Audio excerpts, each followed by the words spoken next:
The entire Chicago Cares team. I also know how much work goes in to putting on a day like this to ensure that all of us who show up, whether it's sunny or rainy, can have a meaningful service experience.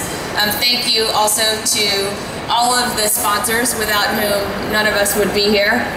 Thank you for all of the fantastic t-shirts. I particularly love the Geeks Give.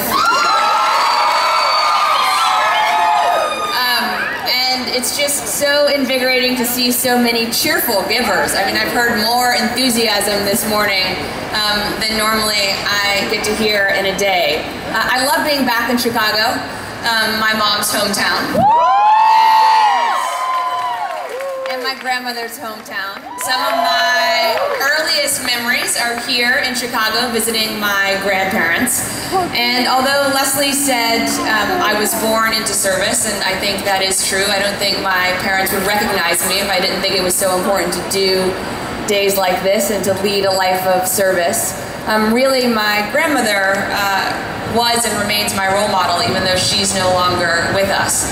She was born to teenage parents not that far from here and abandoned when she was 8 years old and had to take a train by herself with her little sister to California. She later found herself back in Chicago, thankfully, because that's where she met my grandfather.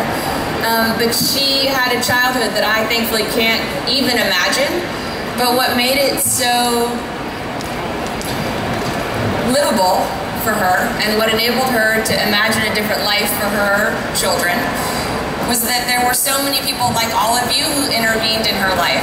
She had great teachers and mentors. She had people who cared about her and asked about her and gave her the dignity of recognizing her and her value that her parents weren't able to provide for her.